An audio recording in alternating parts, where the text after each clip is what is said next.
ज्योत्सना जी और उनके पति जीवन की सारी जिम्मेदारियां पूरी कर चुके थे। पैसे की कोई कमी नहीं थी, तो घूमना फिरना भी लगा रहता था।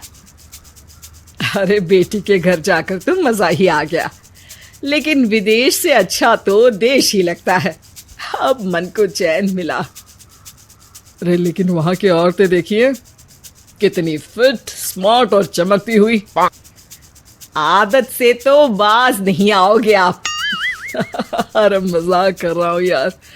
अच्छा मैं जरा बाजार होकर आता हूँ। पति बाजार जाता है, जहां उसे एक अजीब सी दुकान दिखाई देती है। अरे ये क्या बात हुई? अंदर आओ 50 के, बाहर निकलो 40 के। हम आपकी 10 साल उम्र कम करते हैं। अरे ऐसा क्या करते हैं भला? जरा अंदर जाकर ही देख लेता हूँ। अंदर एक सुंदर सी लड़की खड़ी होती है। सुंदरी जी, ये क्या दुकान है? जरा जादू हम पर भी तो चला दीजिए। यस सर, आपको हमारी एग्जीक्यूटिव एक डेमो के लिए अंदर ले जाएगी। आप अंदर जाएंगी तो आप खुद ब खुद समझ जाएंगी। पति अंदर जाता है, जहां सेल्स गर्ल मिलकर पति को नकली बाल, नकली दांत, रंग बिरंगी कपड़े के साथ रंगीन चश्मा लगा देती है। देखिए, अब खुद को शीशे पे देखिए और बताइए सर। हाय दयो, ऐसा तो मैं किसी हीरो से कम नहीं लग रहा। दे दो, सारा सामान पैक कर दो। पति खुशी खुशी वहां से निकल जाता है। घर आकर वो सारा सामान छुपा देता है। फिर अगली शाम, सुनो मैं वॉक पर जा रहा हूँ। इस वक्त? अरे नाती पोतों को वीडियो कॉल करके बात तो कर लो। अब हाँ, आकर करता हूँ ना, पक्का पक्का।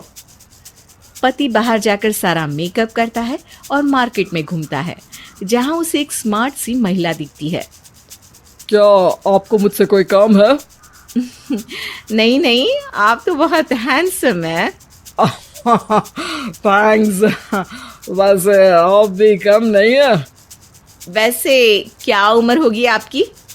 लगता कितने का हूँ? 40 के तो पूरे लगते हैं। अब क्या था, 50 साल के पति को कोई 40 का बोल दी तो। वैसे तो कम का हूँ, लेकिन टेंशन के कारण थोड़ा उम्र में बड़ा देखने लगा हूँ। ओह सच्ची? आप 40 के पूरे नहीं हो? अरे छोड़िए ना, चलिए मैं आपको कॉफी पिलाता हूँ। यहाँ की कॉफी काफी शानदार होती है। दोनों में दोस्ती हो जाती है और फिर चल पड़ता है सिलसिला रोज रोज के घूमने फिरने और मजे करने का। अब सारा दिन पतिदेव फोन पर। अरे नाश्ता तो कर लीजिए, क्या सारा दिन फोन पर लगे रहते हैं? अरे यार, जरूरी काम कर रहा हूँ मैं। रिटायर हो, पेंशन मिलती है, कोई काम नहीं है, फिर कौन सा जरूरी काम आन पड़ा आजकल? अरे एक प्रोजेक्ट के सोशल नेटवर्किंग का काम है, उसी पर काम कर रहा हूँ। ठीक है, चलो अब नाश्ता कर लो, देर हो रही है। पति अपना नकली सारा सामान बिस्तर के पास छुपा कर सोता, सुबह चुपके से पहनकर बाहर जाता और घर आने पर उतार देता। एक दिन पड़ोसन कहती है, अरे ज्योत्सना बहन, तुम लोगों के घर कोई हैंडसम सा आदमी रहने आया है क्या?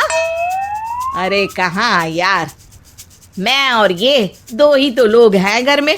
हैंडसम सी शक्ल देखे तो मुझे भी जमाना हो गया है। अरे पता नहीं, वो जाता तो तुम्हारे ही घर में है, क्या पता कौन होगा। अरे तुम्हारी उम्र हो रही है ना, और भाई साहब को भी गए 5 साल हो गए, शायद इसीलिए अब सारे हैंडसम नजर आ रहे होंगे। पड़ोसन भी ज्योत्सना की बात पर मुस्कुराकर वहां से चली जाती है। एक दिन, अरे सुनो जी, बहू बेटा और पोता आ रहे हैं, कुछ दिनों के लिए वो हमारे साथ ही रहेंगे। अरे शिट यार, ये क्या है? बेटे ने तो कर ली शादी, अब क्या करने आ रहा है यहाँ पर? अरे कैसी बात कर रहे हो जी, इस उम्र में तो माता पिता तरसते हैं कि बच्चे आकर साथ रहे, लेकिन आप है कि।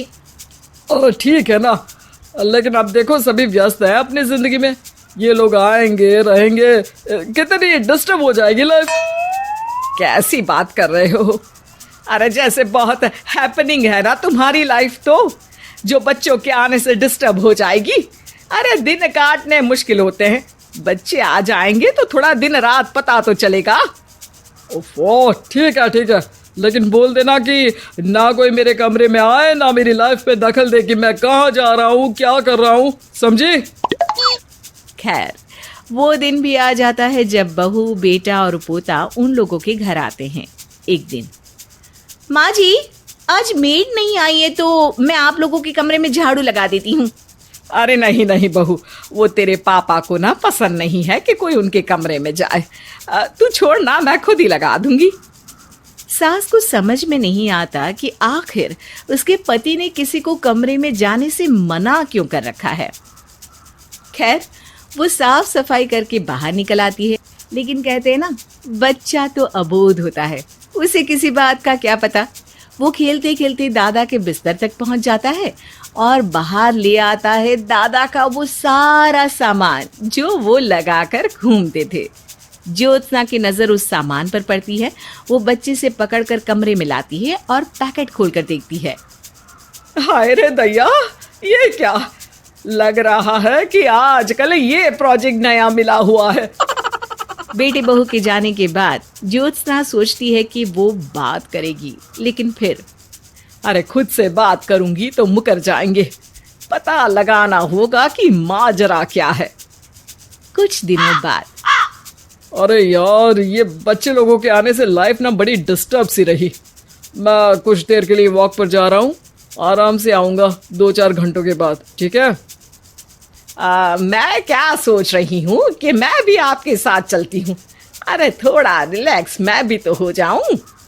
हाँ, पड़ोस वाली बुढ़िया के साथ नीचे पार्क में जाकर वॉक करके आ जाओ। अच्छा जी, तुम कार से लॉन्ग ड्राइव के मजे लो और मैं पड़ोस की बुढ़िया के साथ। पति नहीं मानता और अपना पैकेट और कार लेकर निकल जाता है।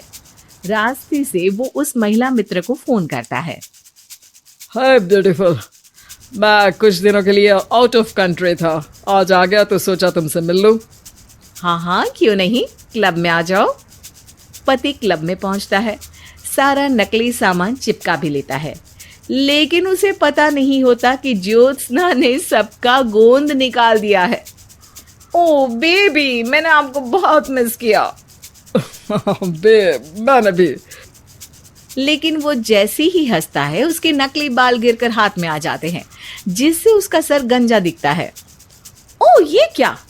तभी उसका दांत भी हाथ में आ जाता है और ज्योत्सना के पति का सारा बुढ़ापा उसकी दोस्त के सामने आ जाता है। हे भगवान, अंकल जी, कौन है आप? कैसी बात कर रही हो अंकल? मैं तो तुम्हारा दोस्त हूँ।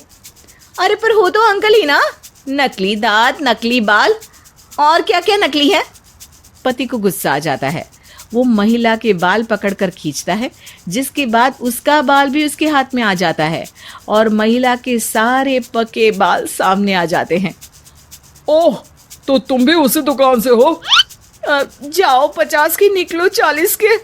हाँ, बढ़िया आई मुझे अंकल कहने वाली। लेकिन ये समझ में नहीं आ रहा कि मेरे बाल और दांत बाहर कैसे आ गए। तभी वहां ज्योत्सना आ जाती है। जी, मेरी वजह से। चलिए इन आंटी जी को नमस्ते कहिए, फिर घर चलते हैं और वहां मैं बनाऊंगी आपको 40 का। उम्मीद है कि आपको हमारी ये कहानी पसंद आई होगी। कृपया हमारे चैनल को सब्सक्राइब करें और सभी अपडेट्स के लिए बेल आइकन जरूर क्लिक करें। और हाँ, वीडियो लाइक और शेयर करना मत भूलिएगा। Bye bye.